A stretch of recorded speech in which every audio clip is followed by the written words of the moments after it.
Assalamualaikum warahmatullahi wabarakatuh. Kita akan bahas tentang bentuk polar dari bilangan kompleks. Ya, ingat sebelumnya kita telah membahas bahwasanya kalau kita punya bilangan kompleks bisa kita tuliskan dalam bidang organ atau bidang kompleks. Ini adalah X-nya, ini Y-nya. Kemudian secara vektoris, tadi yang ini bidang kompleks bisa dinyatakan dengan seperti vektor. Vektor dipengaruhi oleh besar dan arah. Tadi kita sudah membahas tentang besarnya, yaitu di sini ada panjang ini modulus Z. Nah, sekarang kita tinggal membahas tentang arahnya ini. Arahnya itu theta. Theta sebelumnya juga sudah saya bahas sedikit. Theta itu bisa dituliskan sebagai argumen, nanti namanya argumen Z.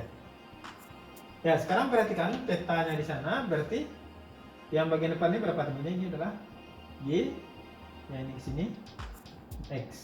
Berarti tan theta sama dengan Y per X. Ya. Oke ya. Kalau tan theta sama dengan Y per X, berarti kita bisa menuliskan theta sama dengan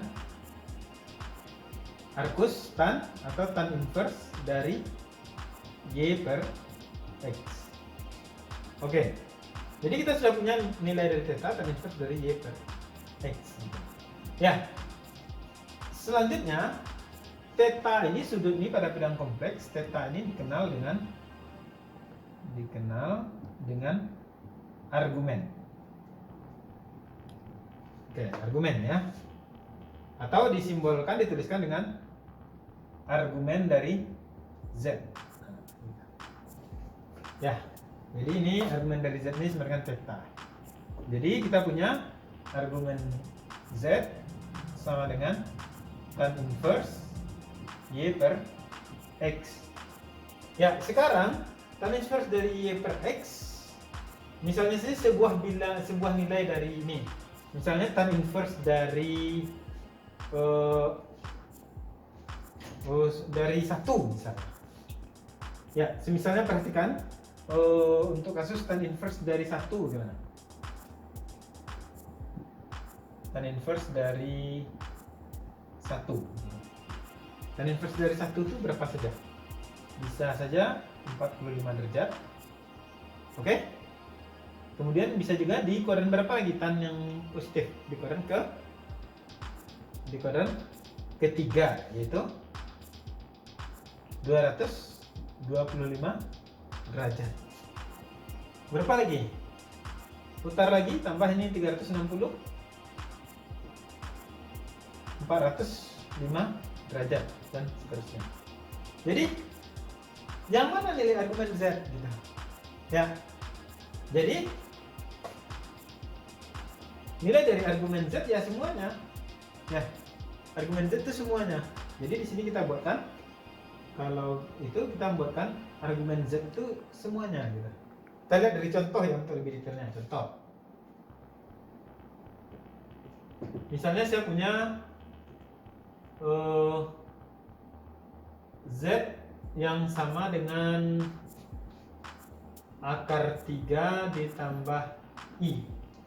Akar 3 tambah I. Berarti di sini kita punya argumen Z itu sama dengan tan inverse dari Y per X. Y-nya 1, X-nya akar 3. Set per akar 3 berapa aja dah? Set per akar 3. Berarti yang depannya 1, yang di bawahnya akar 3. Berarti 30 derajat ya. Berarti ini sama dengan 30 derajat ya. Ya, iya 30 derajat iya, tapi itu kalkulator. Hasil kalkulator. Kita bukan kalkulator. Jadi argumen Z itu isinya sekumpulan nilai. Berapa lagi yang mungkin? Biasanya kalau kalkulator sih nyarinya dari pi per 2 sampai negatif pi per 2 sampai pi per 2 kalau di kalkulator keluar hasilnya. Ya. Sekarang kalau 30 derajat, berapa lagi setelah itu? Tangen di kuadran ke 3. Berarti selanjutnya adalah 210 derajat. Bagaimana cara kita nulisnya kan? Berarti argumen Z, ini nulis yang lengkapnya ya, ini dan seterusnya gitu. Ya, itu sama dengan kalau karena pas ya 180 derajat, berarti kita bisa menuliskan 30 derajat ditambah K dikali 180 derajat, dimana K-nya bilangan bulat. Seperti itu. Atau kalau kita buatkan dalam bentuk radian, ini bisa kita buat pi per 6, 30 derajat itu pi per 6 ditambah K pi, dimana K-nya elemen Z. Oke, jadi seperti itu ya cara penulisannya. Ya, jadi ini cuma karena nilai dari seperakar 3 itu, nilai arcus tangen itu putarnya pi saja ya. Ya. Selanjutnya kita sebenarnya harus memperhatikan apa di argumen ini? Kita harus memperhatikan nilai-nilai utamanya ini. Jadi untuk itu, karena itu ada konsep di sini istilahnya argumen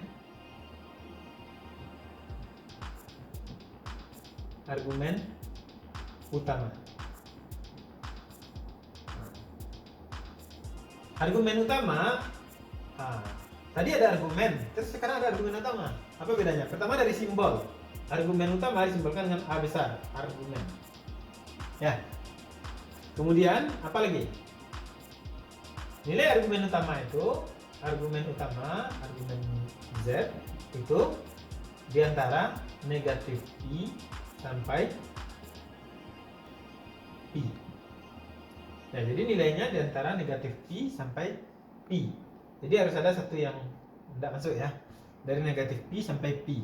Karena kalau kita lihat di bidang kompleks sendiri, kalau yang pi itu kan dari sini ke sini, itu pi ya. Kalau negatif pi arahnya ke bawah. Gitu. Ya, kita kembali lagi ke soal ini. Tadi kita punya Z-nya sama dengan, untuk Z yang sama dengan akar 3 ditambah I. Kalau kita gambarkan di bidang kompleks, akar 3 ditambah I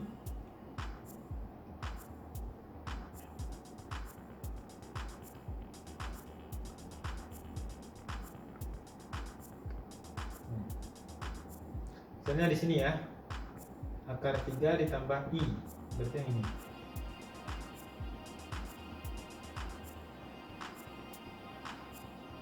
Ya, akar 3 ditambah I. Kalau kita lihat, ya pasti yang ini ya. Sudutnya dari tadi berapa? Pi per 6. Jadi kalau yang 200, yang satu lagi berapa? Tadi kan ada juga yang 210 ya.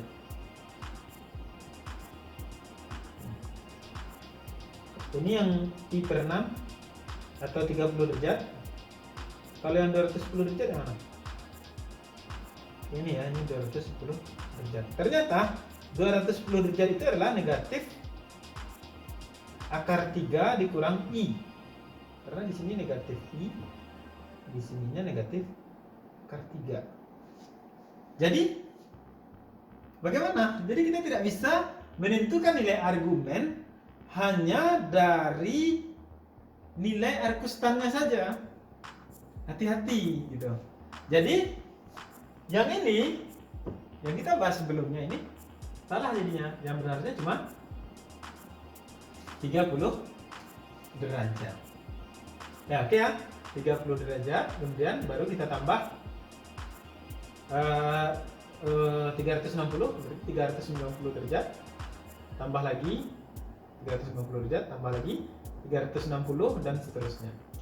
Berarti harusnya jawabnya di sini adalah 30 derajat ditambah K kali 360 derajat, atau pi per 6 ditambah 2K pi. Jadi harus sangat hati-hati sekali gitu dalam membahas bilangan kompleks. Contohnya ini berbeda ternyata. Kalau di 210 ternyata yang ini bilangannya, bilangan kompleksnya. Nah, kalau di 30 derajat baru yang ini gitu. Jadi yang mana argumen utamanya? Argumen utamanya yang ini. I per 6. Jadi argumen utama Z dari akar 3 ditambah I sama dengan I per 6. Gitu. Seperti itu ya. Ya, selanjutnya kita bahas sifat-sifat dari argumen. Ya, bahas tentang bagaimana cara menentukan nilai theta. Gitu. Sekarang kita hubungkan bagaimana sih representasi polar itu. Kita kan masih merepresentasikan Z dalam X ditambah Y. Ya, bagaimana sih representasi polar itu maksudnya gitu ya. Nah, perhatikan.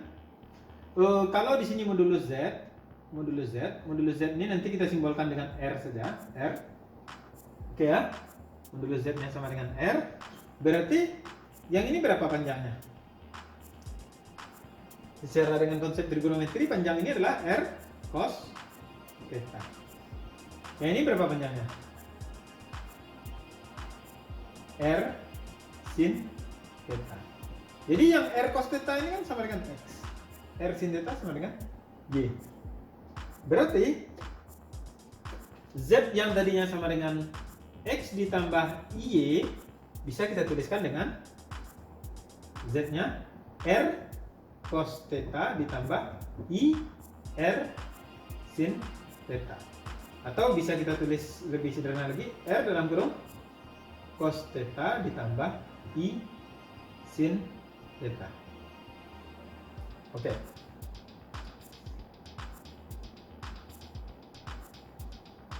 Ya, selanjutnya kita bahas hubungan sudut dengan perkalian. Ya. Perkalian dua bilangan kompleks dengan sudut ya yang kita bahas di sini ya. Kalau tadi kan kita sudah bahas juga perkalian ya. Sekarang kita hubungkan dengan sudut. Kita punya misalkan Z1 sama dengan R1 dalam kurung cos theta 1 ditambah I sin theta 1. Oke. Kemudian Z2 itu sama dengan R2 ini cos theta 1 ya. Cos theta 2 ditambah I sin theta 2. Oke. Berarti di sini kita bisa memiliki Z1 dikali Z2 itu sama dengan ya yang pertama R1 R2 dikalikan saja ya. R1 kali R2 berarti R1 kali R2. Kemudian kita lihat dikali lagi. Nah, yang ini kali ini gitu. Bagaimana caranya? Yang tidak sama yang tidak berarti cos theta 1 dikali cos theta 2. Ini kali ini. Terus yang ini dikurang negatif. Nah, sin theta 1 dikali sin theta 2. Nah, ini satu ya, satu kelompok. Kemudian ini kita tambah dengan I dalam kurung. Ya ada I, ini cos theta 1 sin theta 2 ditambah cos theta 2 sin theta 1. Ya, nah ingat lagi pemahamannya tentang trigonometri. Ini cos dikurang sin. Itu sama dengan R1 R2 cos dikurang sin adalah penjumlahan dalam trigonometri ya, cos tambah. Nah, ditambah I cosin ditambah sin cos gitu. Di theta 1 theta 2 ya. Cosin ditambah sin cos berarti tambah I sin theta 1 tambah theta 2. Ya. Apa yang terjadi di sini? Berarti kita punya modulus dari Z1 dikali Z2 itu sama dengan R1 kali R2 atau sama dengan modulus Z1 dikali modulus Z2. Ini sudah kita bahas tadi kesimpulan ini. Ya, waktu kita bahas modulus. Selanjutnya argumen kecil aja siapa ya? Argumen dari Z1 Z2 sama dengan theta 1 tambah theta 2. Berarti argumen dari Z1 ditambah argumen dari Z2. Jadi argumen perkalian itu sama dengan argumen penjumlahan gitu. Argumen dari Z1 kali Z2 sama dengan argumen Z1 ditambah argumen Z2. Karena di sini tadi argumen Z1-nya θ1, argumen Z2-nya θ2. Ya. Bagaimana dengan selanjutnya pembagian? Nah, kita lihat pembagian lagi ya. Pembagian dua bilangan kompleks. Nah, tapi di sini kita fokus yang melihatnya adalah yang kita lihat adalah argumen. Kita gunakan Z1 dan Z2 yang sama. Berarti di sini kita punya Z1 per Z2 itu sama dengan apa? Z1 Z2 per modulus Z2 kuadrat. Ya gitu ya. Z1 Z2 konjugat maksudnya dikali modulus Z2 kuadrat. Ya. Berarti ini sama dengan C per R2 kuadrat. Salah ya.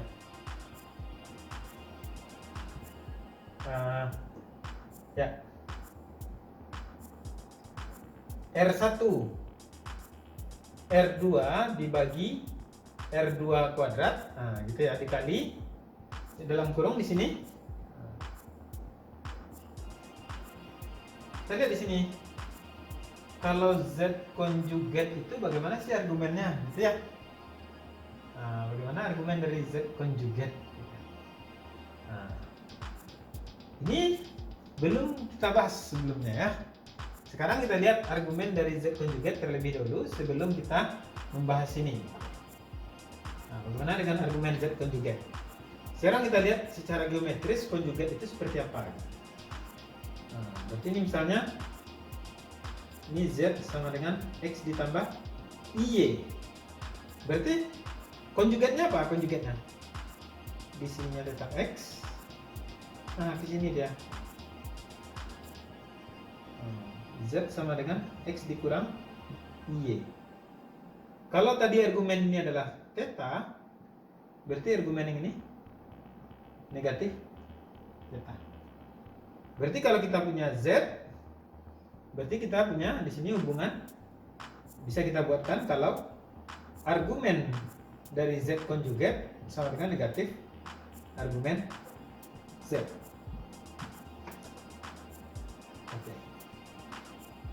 Oke ya. Jadi di sini kalau kita kembalikan di sini tadi kita sudah punya ini Z1 per Z2 itu sama dengan Z1 kali Z2 dibagi. Nah, ya ini kan perkalian ini sudah kita cari tadi. Ya, tinggal kita buat saja sama dengan R1 R2 dikali cos θ1 ditambah negatif θ2. Ya. Karena kan argumen dari Z sama dengan negatif argumen dari konjugat Z sama dengan negatif argumen Z gitu.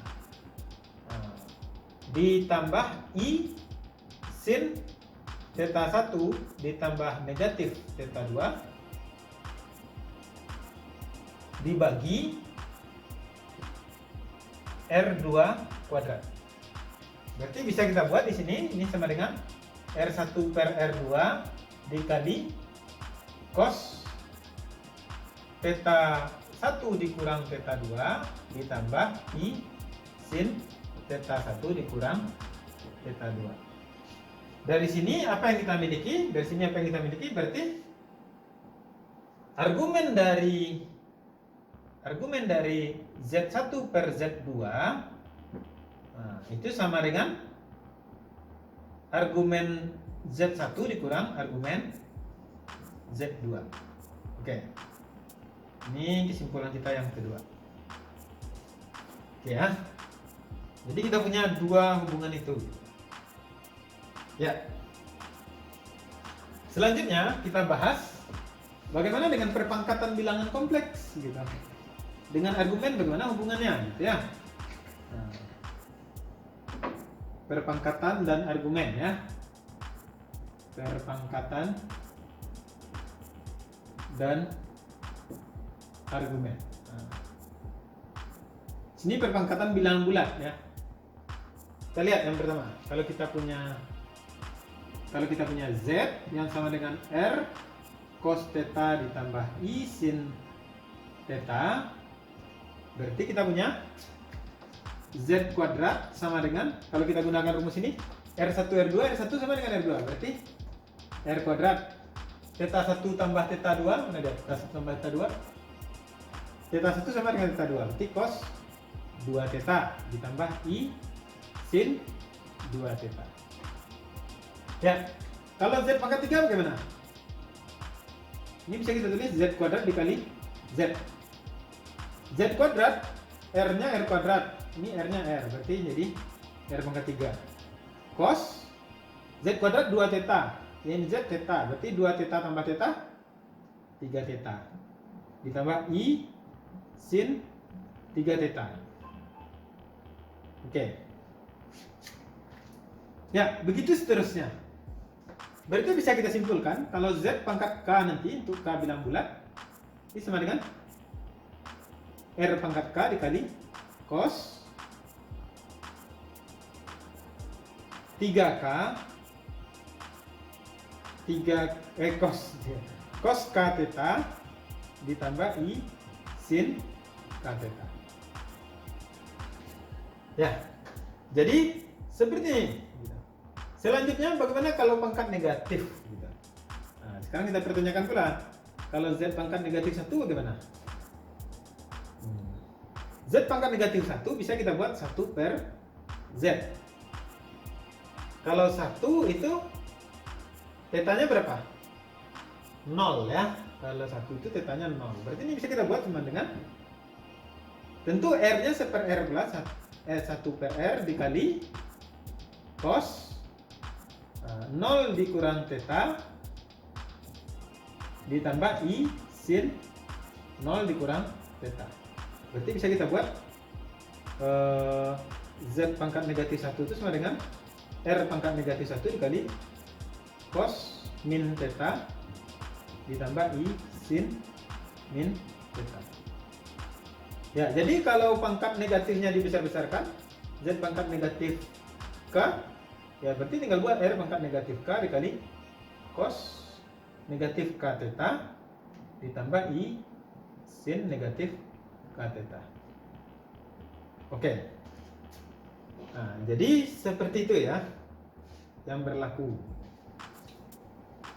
Ya, bentuk ini dikenal dengan nantinya rumus de Moivre.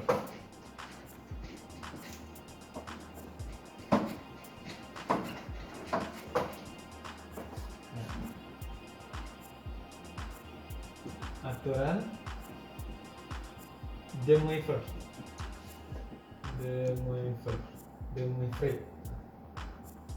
Itu apa? Kita punya nanti cos theta ditambah I sin theta pangkat N itu sama dengan cos N theta ditambah I sin N theta. Untuk N bilangan bulat dan theta tentu bilangan real ya. Oke. Jadi bagaimana? Kenapa bisa disimpulkan seperti ini? Ya, kita cukup ngambil suatu bilangan kompleks Z dengan R-nya sama dengan 1. Nah, ambil bilangan kompleks Z dengan modulus Z-nya sama dengan 1. Gitu. Ya, berarti kita punya Z pangkat N sama dengan 1 pangkat N dikali cos theta ditambah I sin theta pangkat N. Nah, dengan aturan yang tadi ini bisa kita peroleh hasilnya cos N theta ditambah I sin N theta. Oke. Aturan de Moivre kita selesaikan dua contoh berikut. Yang pertama 1 dikurang I pangkat 10 sama dengan berapa? Yang kedua, bagaimana sih rumus sin 3 theta gitu. Atau cos 3 theta gitu. Ya, di sini juga bisa cos 3 theta. Sekalian aja ya. Tentu di sini sebenarnya dengan aturan trigonometri standar bisa kita turunkan. Tapi kalau coba 5 theta tentu lebih susah gitu ya. Nah, oke, kita lihat. Yang pertama dulu kita jawab yang A. Berarti kita lihat untuk menyelesaikan ini kita ubah dulu ke bentuk polarnya.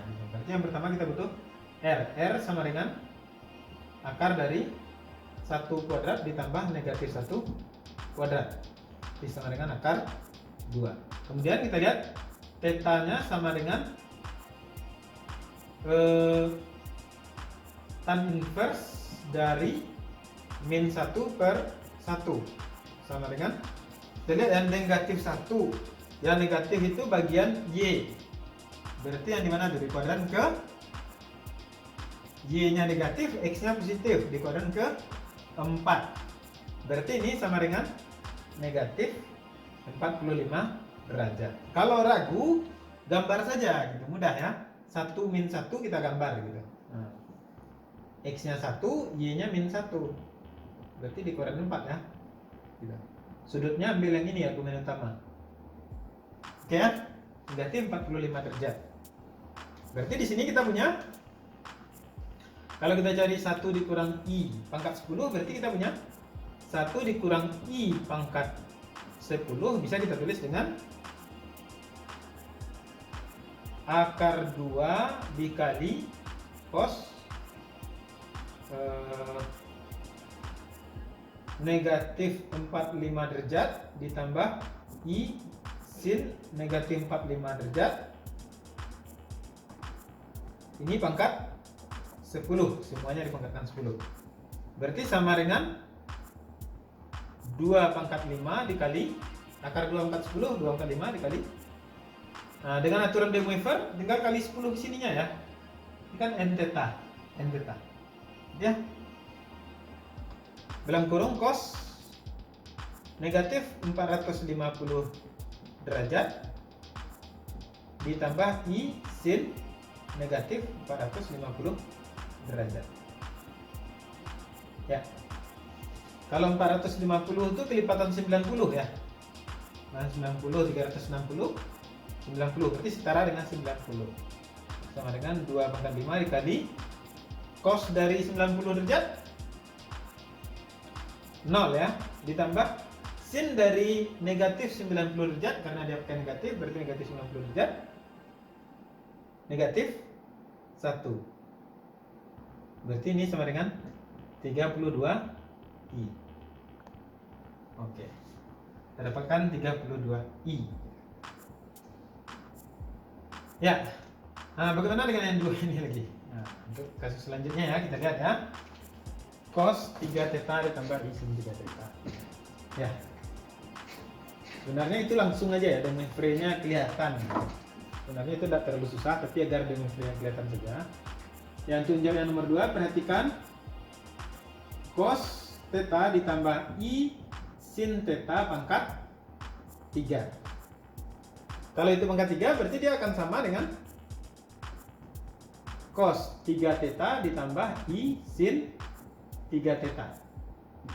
Oke. Berarti yang bagian realnya cos 3 theta, yang bagian imajinernya sin 3 theta. Selanjutnya ini kita tinggal pangkatkan 3 aja, kalikan 3 kali.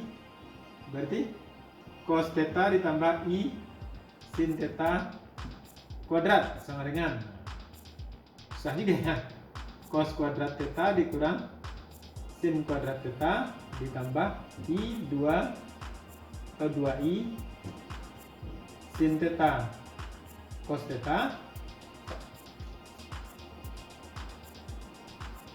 Ya. Kemudian selanjutnya kalau kita cari cos pangkat 3, cos theta ditambah I sin theta pangkat 3. Wow, bagaimana caranya ya? Nah, ini sebenarnya bisa pakai jabaran binomial ya, ke binomial Newton langsung gitu. Atau kalau mau dikalikan manual ini dengan ini boleh juga. Kalau kita pakai binomial bagaimana? Cos theta pangkat 3 ditambah 3 cos kuadrat theta dikali I sin theta ditambah 3 cos theta dikali I sin theta dikuadratkan ditambah I sin theta pangkat 3. Ya, sekarang kita jabarkan, kita kumpulkan. Cos pangkat 3 theta ditambah yang tidak ada ininya ini ya, dikurang 3 cos theta dikali sin kuadrat theta ditambah 3 cos kuadrat theta dikali sin theta ini karena dikurang ditambah I dalam kurung ini karena pangkat 3 I itu negatif I, berarti dikurang sin pangkat 3 theta. Sekarang kalau ditanya sin 3 theta yang mana? Cos 3 theta yang mana? Berarti cos 3 theta yang tidak ada I-nya, berarti yang ini. Gitu. Berarti kita punya cos 3 theta sama dengan cos pangkat 3 theta dikurang 3 cos theta sin kuadrat theta. Kalau sin 3 theta berarti 3 cos kuadrat theta sin theta dikurang sin pangkat 3 theta. Oke. Ya, seperti itu ya. Ya, oke. Kita cukupkan untuk bagian bentuk polar dari bilangan kompleks. Terima kasih. Assalamualaikum warahmatullahi wabarakatuh.